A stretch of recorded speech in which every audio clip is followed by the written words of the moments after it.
I'm going to go give my state of the program for Baylor men's basketball since the 2025-2026 season concluded. Now, I apologize for looking down because I cannot memorize all of this stuff. Obviously, it was a disappointing year to say the least. Baylor finished 17-17 overall, 6-12 in the Big 12. They did play in the Crown, but they lost in the semifinals to Oklahoma, and Oklahoma did later on lose to West Virginia in the Crown Championship in overtime, 89-82. Obviously, I did warn the fan base that they could miss Baylor men's basketball could miss the NCAAs for the first time since 2017-2018 season, because look at the roster turnover they had from last year to this year in terms of NBA draft, transfer portal, and graduation itself. The only guy that truly returned was Cam Carr, and even then he was a mid-season transfer. That's it. And obviously on how Rob Wright left Baylor high and dry did not help matters at all in the long run for Baylor. Let's be real. If it would have happened earlier, they would have got a starting point guard just as good as him or better earlier in the portal a year ago. But no, limited options, and they had to compensate for not having him anymore. The injuries certainly did not help Baylor, and I know J.J. White didn't play a lot of minutes when he was playing this year. He played in 4 games, but then he got a foot injury. We have to wait and see if he comes back for another year or not, because he technically has one more. Obviously, the injury to Jocelyn Bodo out redshirting this year with the wrist injury did not help matters, because he would have been a starting center for this team. There's obviously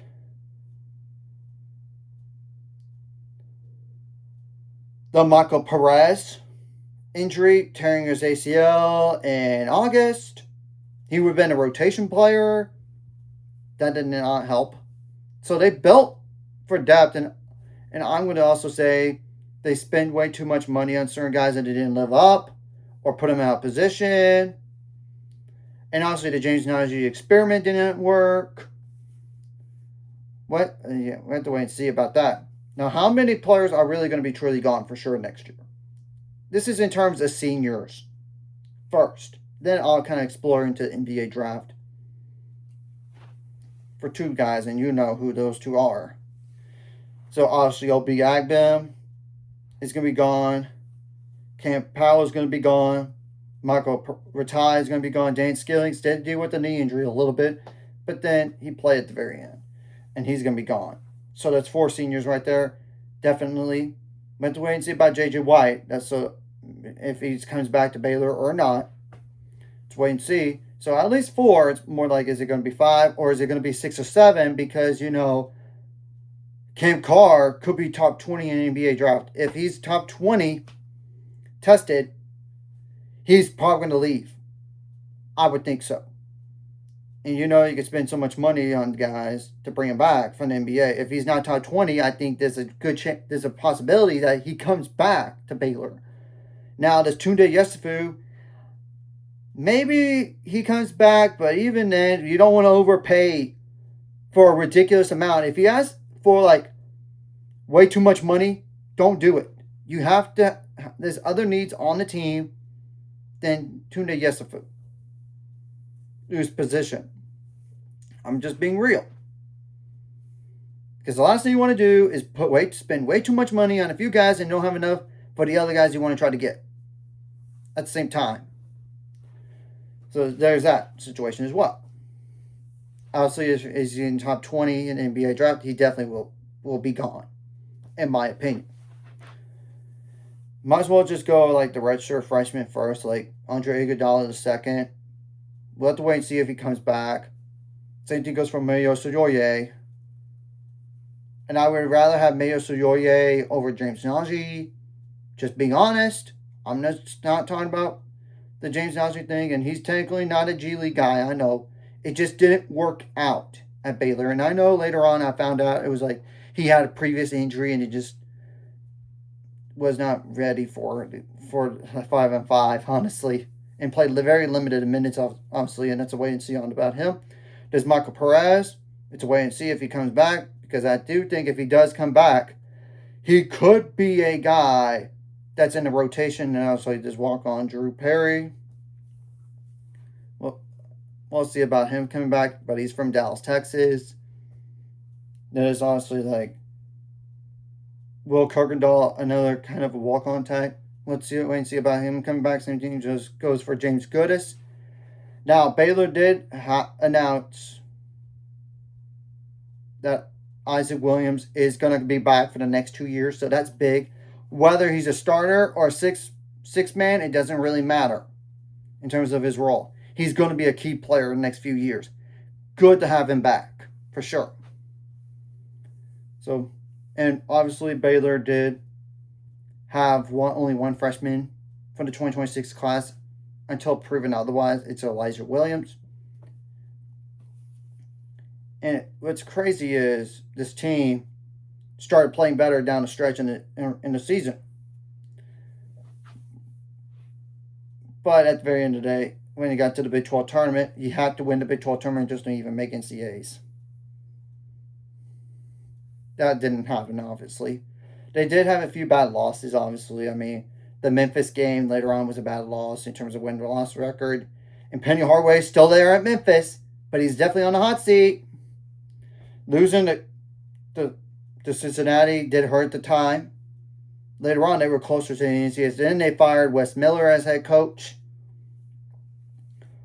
Losing to Kansas State did not help at all either, especially when they fired Jerome Tang the game before the Baylor game.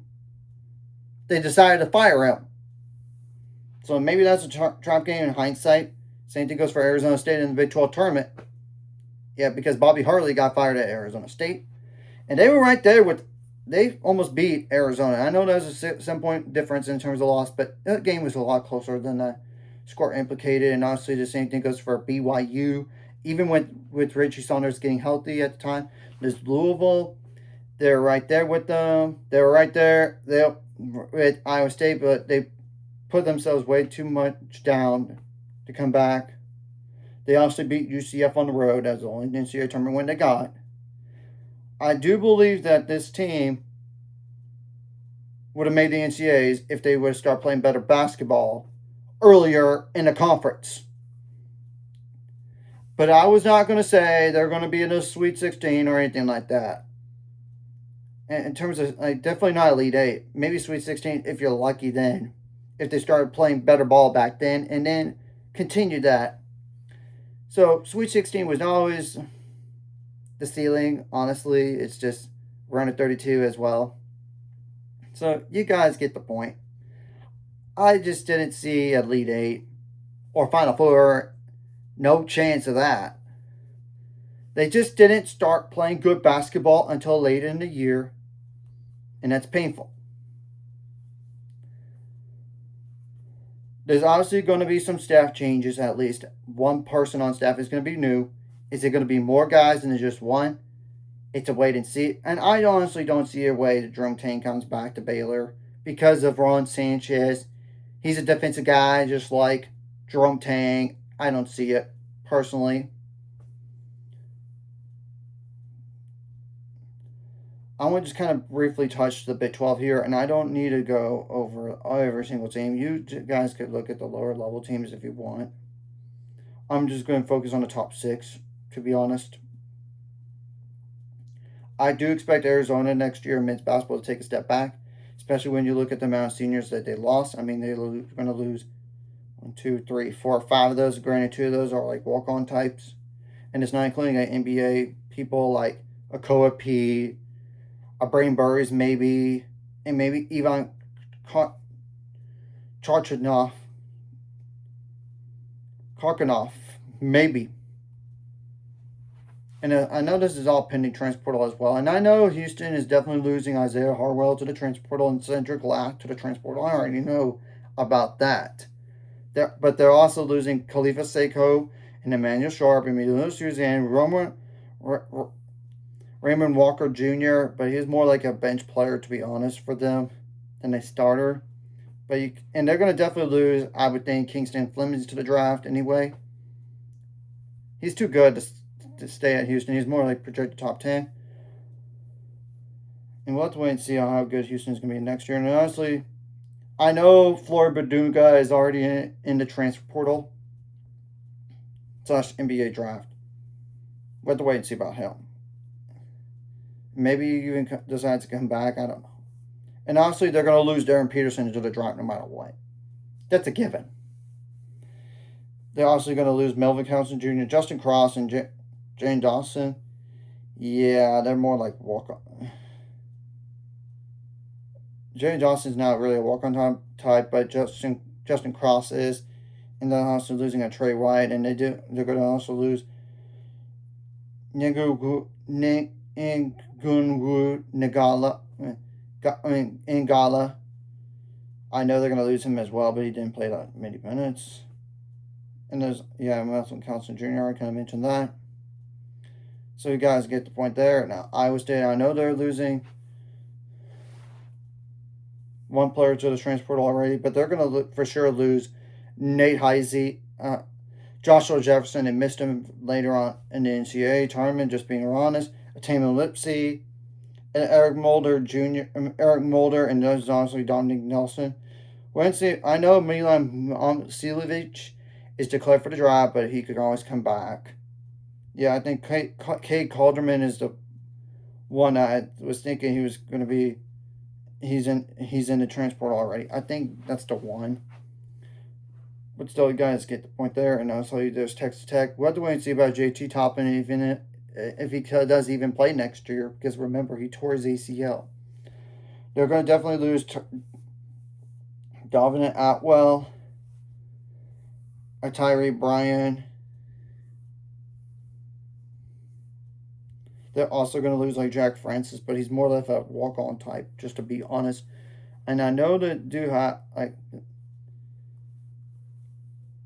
at least two players in the portal already. I think Josiah, definitely Leon Horner. I think it's Latrell Hoover, but I definitely know they have two players in the transfer portal already. I know they do. And really, the last team I'm going to say is TCU. They're obviously going to lose Trey Stewart, but he's more like a walk-on type. Tannen Toolson. No, Tannen Toolson's not a senior. Never mind. But James Pierre, yeah, he's gone. And Vinny Salah Chiang, he's gone too, but he didn't play that many minutes. And I know Jace Posey is already in the transfer portal for them, and same thing goes for RJ Jones. And literally, the transfer portal, by the way, for this sport opens on Tuesday, and it's obviously open for the next 15 days. It's going to be an interesting process, to say the least, on the terms of how many players are going to come back. Obviously, Baylor needs to get a starting point guard. I'll definitely get. If Tunde or Cam Carr comes back, great. I don't know about both, but if one of them comes back, I'll take it. And if Michael Perez comes back, even if he comes back, I don't know about guaranteeing him a starting spot, especially when he's coming off an ACL. And I'd rather get some experienced guy at power forward. And honestly, there's a small forward position, and that's honestly like bench guys you got to get it no matter what in terms of quality depth. Because the deepest teams could go far in March. So we're going to honestly wait and see what happens. And it's definitely going to be more returners who actually played in the game than last year already with Isaac Williams. It's more like how many more guys.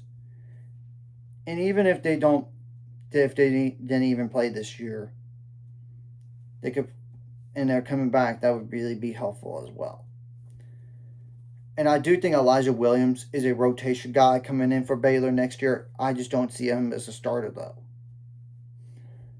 So, kind of got this down to less than 16 minutes on my thoughts for the Baylor men's basketball program. Hopefully next season is better than this one. I'm not just talking about overall-wise or conference-wise. I'm talking about NCAA tournament-wise. And obviously, the money has to be better, not just in terms of the amount of dollars, but it's how you spend the money and evaluating talent that has to get better too. We're going to have to wait and see what happens now. So, anyways, if you like this content, hit the like, subscribe, and see you guys later on the road. 800 scores, goals, ultimate goal is 1,000 more. Some more money scores like video. Comment really helps YouTube algorithm. Some more people see it. Sharing the video does help as well. Some more people could watch. And if you're watching, not subscribe, hit subscribe. It's free. Hit the notification bell as well.